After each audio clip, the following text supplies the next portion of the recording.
work that we've done with you all has been specific to our internal culture. Sacred Heart Center has experienced a lot of really incredible growth in the last few years. The staff size from when I joined, you mentioned in the introduction, July of 2016 to now, our staff has tripled. Our budget has quadrupled. And with that growth, which is amazing and incredible, and we're very blessed, also comes a lot of challenges. So we really needed to do some work internally at that time, about a year ago, when we began working together a little over a year ago, to strengthen our internal culture. And what I mean by that is really, every aspect of how we're interacting as a team, how we communicate with each other, how we treat each other, the processes that we're building as new people, we're joining the team. And it's not often, I think, that organizations take that time to be intentional.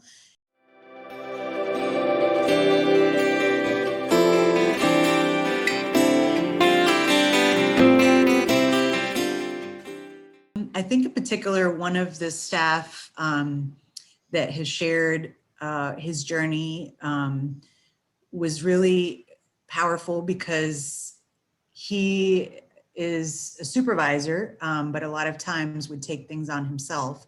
So his first realization that he shared was that he needed to take care of himself to then be there for his team. So that was the I part that was really amazing to witness and manifest in him, and the way he began modeling self-care for his own team. In particular, with the additional demands that have been on all of us during this pandemic time. And then from there, he moved it to the we by wanting to, in turn, empower his staff versus him doing the tasks, coming to that realization that he needed to, it might take a little more time on the front end, but invest that time in empowering and developing his staff.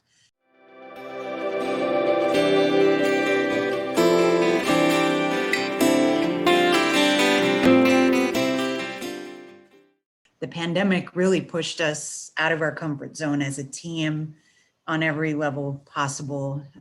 We found ourselves having to reimagine our entire offerings to our community, as well as to create new ways of accompanying the families that we serve, because of the pressures of the pandemic, of the economic situation, of the racial and social unrest, all of that. So our team was faced with, in 2 weeks, basically moving all of our in-person educational programs to virtual offerings.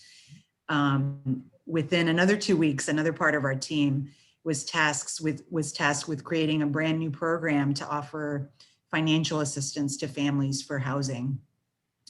We were tasked with, within a week, to expand our food pantry to serve, now weekly, hundreds of people that are coming to receive food assistance. So the other image that comes to mind is a seed. Basically, to be able to grow into a plant, it's got to lose and burst through its entire shell, and in a way destroy itself to then, be able to flower. So that's the other image that comes to mind as well. So that's what we've, had to do in these last few months. And there's been a lot of learning, a lot of growth, and we continue to, in Spanish, the word is pulir, to smoothen and to polish all of those changes as we keep moving forward through this time.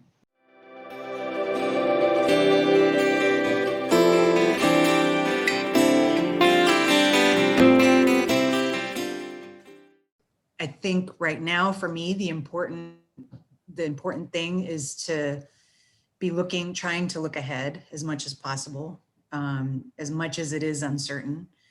And keeping an eye on what trends may be bubbling up, thinking through what it will mean to come back into the building. So I spoke at the beginning of the importance of community and culture, but if things do look different, then what will those pillars mean, and how will we need to nurture them once we are back in our building? So these are questions that I don't have all the answers to yet, but that are top of mind. I have learned and embraced that, I have to navigate through it, but expressing and sharing that vulnerability is very important and makes me human to everyone else, and to myself, really.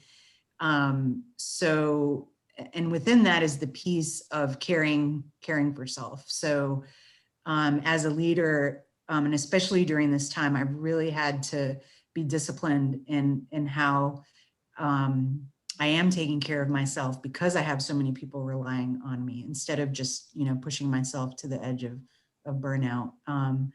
So it continues to be, for me, a personal journey, being very, very honest and candid, something that I'm working on. But if anything, the pandemic has pushed me further along as well. Again, another one of those opportunities for growth, and thinking of that seed, again, bursting through the shell.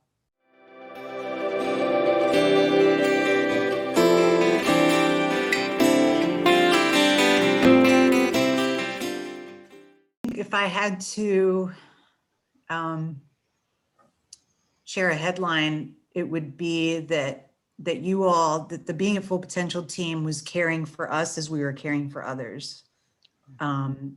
Which, again, I think in our mainstream culture, the caregiver, is the one always giving and not often receiving.